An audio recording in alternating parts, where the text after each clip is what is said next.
Bonjour à tous. Et voilà, le pass énergétique, les rationnements, nous y sommes. Ça commence sous l'impulsion, la grande impulsion de l'Union européenne. Et Véran nous a menti. Véran, nouveau rôle, vous savez, porte-parole du gouvernement. Je vous rappellerai ce qu'il a dit il y a 2 semaines et ce qui a été dit par le gouvernement français hier. Et quand Véran dément, Véran ment. Cette loi d'airain reste une loi éternelle. Quand Véran dément, Véran ment.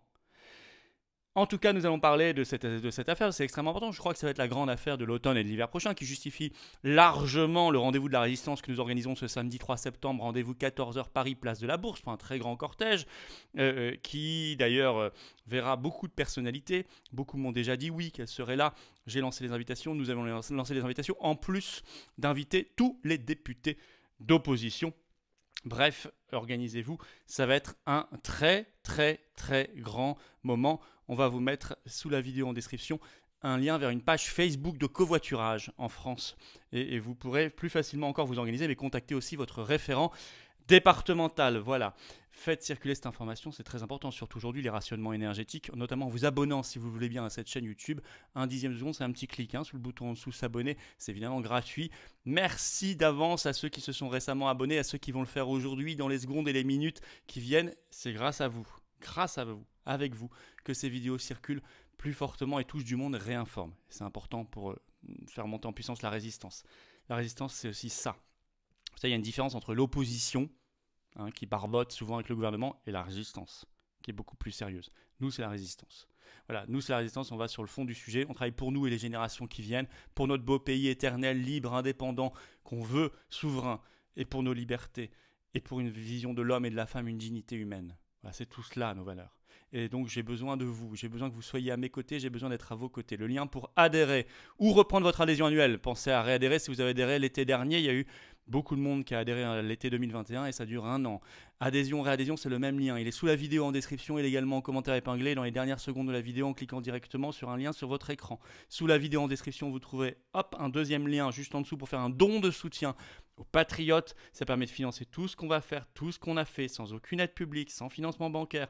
Notamment, on va financer le 3 septembre le rendez-vous de la résistance qui va coûter fort cher en sono, en sécurisation, etc., etc. Bref, bravo aux donateurs, aux réadhérents et aux nouveaux adhérents. Il y a des nouvelles conditions pour les donateurs au-dessus de 500 € pour information. Et tout cela, quelle que soit la hauteur de votre don, de votre adhésion, de votre réadhésion, est défiscalisé aux 2/3. Les nouvelles conditions sont expliquées sur le site, elles sont très avantageuses.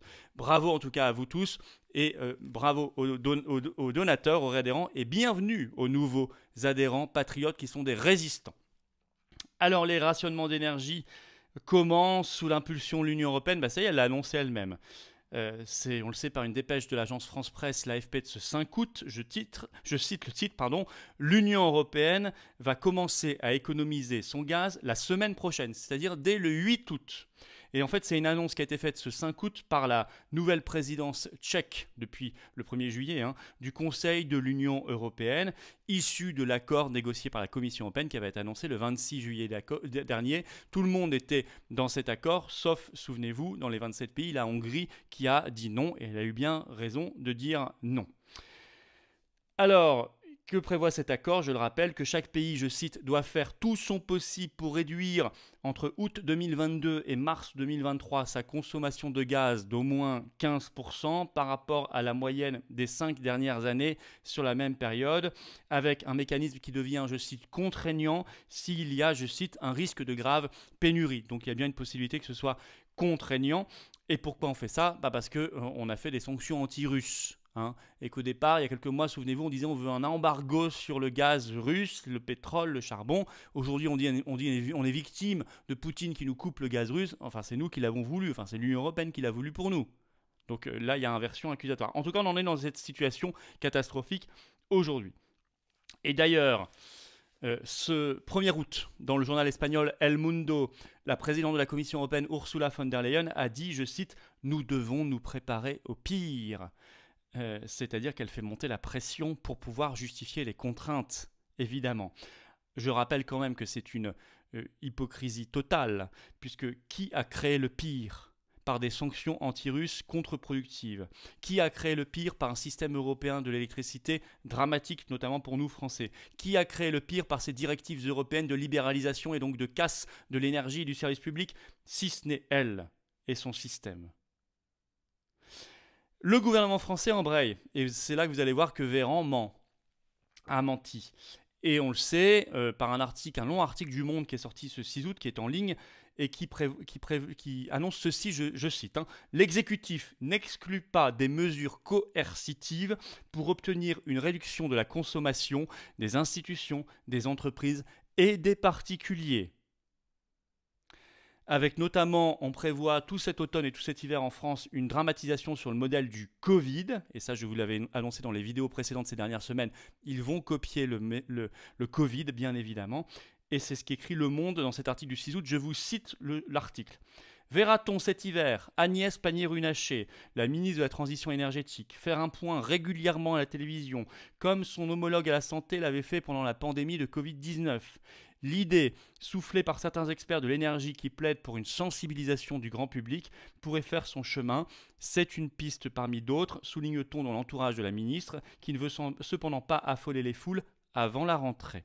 Fin de citation de cet article.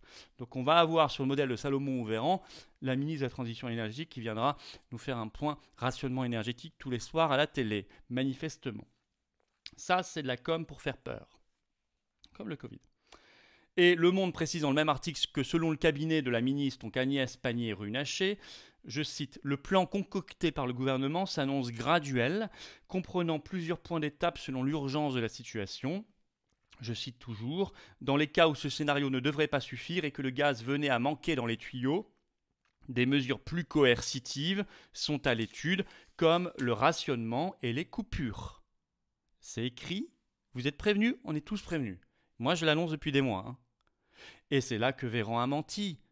Puisque ce 20 juillet dernier, le 20 juillet, il était sur France Info, Véran annonce ceci, je le cite, « Énergie, il n'y a pas de plan caché de réduction forcée ou de mesures de contrainte. » Quelques jours plus tard, sa collègue du gouvernement dit exactement l'inverse. Donc quand Véran dément, Véran ment. Classique. Que ce soit sur le Covid ou là sur l'énergie. Alors d'ailleurs, les rationnements ont commencé. Beaucoup en Allemagne notamment, qui est très touchée, mais enfin pas que, vous allez voir en France aussi. Alors en Allemagne, on a toute une série de mesures de plus en plus dingues. On le sait par un long article de BFM TV qui est toujours en ligne du 29 juillet, le titre « Monuments éteints, coupure d'eau chaude, les villes allemandes passent à la sobriété énergétique ». Et ce n'est qu'une première étape. Alors ici, quelques exemples comme la ville d'Hanovre, qui coupe l'eau chaude dans tous les bâtiments publics, la ville d'Augsbourg, qui réfléchit même, je cite, à débrancher certains feux de circulation. Bravo pour la sécurité routière. Et troisième exemple, je cite, à Dresde, une coopérative immobilière a décidé de couper l'eau chaude la nuit dans ses 600 logements. Ça a déjà commencé. Mais en France aussi, on le sait par l'article de Libération du 1er août, je cite, la mairie d'Issy-les-Moulineaux a décidé d'interdire l'accès au bassin de sa piscine cet été pour réaliser des économies. Donc c'est-à-dire que cette mairie ferme la piscine l'été. C'est le moment où les gens sont plus disponibles, ils sont pour certains en vacances à la maison et surtout il fait le plus chaud. Mais c'est pas grave, c'est pour réaliser des économies, ça a commencé. Mais on va plus loin que cela. Je vous avais déjà parlé du pass carburant qui est mis en place, ça y est, premier au monde, au Sri Lanka, qui est le premier pass énergétique du monde. Mais la Suède aussi a réalisé une innovation là-dessus. On le sait par un article de LCI du 28 juillet sur la Suède. En fait, il existe depuis 2019 une carte de crédit, carte bancaire, je cite, qui évalue l'empreinte carbone de chaque bien que vous achetez. Je cite toujours, dans sa version white, cette carte informe simplement le client de la valeur contenue, de la valeur carbone, de sa dépense. Vous êtes juste informé. Mais quant à la version black, je cite toujours, l'utilisateur peut enregistrer un seuil d'émission de CO2 au-delà duquel la carte bloque les achats. C'est une première. Alors pour l'instant, c'est sur la base du volontariat. C'est pour ça que LCI dit c'est pas grave, c'est sur la base du volontariat, etc. Oui, comme toujours. N'empêche que ça y est, la technologie est là, elle est prête. Le principe est là, il est prêt. Il est déjà utilisé par des gens. C'est une première version d'un pass énergétique qu'on va peut-être rebaptiser pass climatique pour faire plus joli, plus vendeur, mais enfin, c'est un pass énergétique. En conclusion, vous voyez bien que nous sommes exactement dans la communication, dans la montée en tension, dans les mesures restrictives, dans les mensonges, etc., sur la même logique et la même pente que le Covid et le Covidisme. D'ailleurs, dans les deux cas, Véran ment. Il a déjà menti. Il ne faut pas accepter ça. Les pénuries, ce sont les leurs. Les rationnements, ce sont les leurs. Les pénuries, ils les organisent. Il n'y aurait pas de pénurie s'il n'y avait pas de sanctions anti-russes. Il n'y aurait pas de pénurie et de prix extrêmement chers à l'électricité s'il n'y avait pas le système européen d'électricité, surtout en France, qui a un réseau nucléaire qui lui a permis de faire baisser les prix fortement. Il n'y aurait pas de pénurie et de destruction du service public s'il n'y avait pas eu depuis des dizaines d'années les directives européennes de libéralisation du secteur de l'énergie. Les pénuries, ils les organisent. Et donc derrière, comme ils organisaient la panique sur le Covid. Et donc derrière, ils prennent des mesures en disant « je réponds à la panique, je réponds aux pénuries ». Pour ceux qui sont tombés dedans, ne tombez plus jamais dans le panneau, ne tombons jamais dans le panneau, battons-nous, y compris en désobéissant collectivement s'il le fallait. En tout cas, ce sera un des très grands événements et un des très grands éléments de mobilisation pour le rendez-vous de la résistance de ce samedi 3 septembre où je vous attends. Rendez-vous Paris 14h, place de la Bourse. Il y a un Facebook pour le covoiturage pour vous organiser en lien sous la vidéo en description. Voilà, et puis il faut se battre. Il faut faire circuler déjà l'information pour se battre, notamment en vous abonnant à cette chaîne YouTube si vous voulez bien. Petit clic juste en dessous sur le bouton s'abonner, c'est un dixième de seconde, c'est gratuit. Merci d'avance, merci à ceux qui l'ont fait, merci à ceux qui vont le faire. C'est vous qui permettez la diffusion de l'information. C'est vous qui permettez le combat en venant aux Patriotes en ayant cette carte orange de combat et d'espérance. Ou en reprenant votre adhésion annuelle, notamment si vous avez adhéré l'été dernier, et n'oubliez pas, l'adhésion dure 1 an. Eh bien bravo, et vous êtes les bienvenus. Et tout de suite vous rencontrez des gens près de chez vous, de votre commune, votre département, votre région, en métropole, outre-mer aussi, à l'étranger aussi. Vous pouvez adhérer sans problème. Et c'est formidable. Et c'est une communauté de combat et de cœur et de conviction. Humaine. Française, libre. Le lien pour adhérer ou réadhérer, c'est le même. Sous la vidéo en description, vous le trouverez. Vous le trouverez également en commentaire épinglé. Et dans quelques secondes, en cliquant directement sur votre écran. Sous la vidéo en description, vous trouverez juste en dessous un deuxième lien pour faire un don de soutien aux Patriotes, nous permettant de financer tout cela, notamment le 3 septembre. On n'a pas de soutien public, on n'a pas de soutien bancaire, mais nous on fait.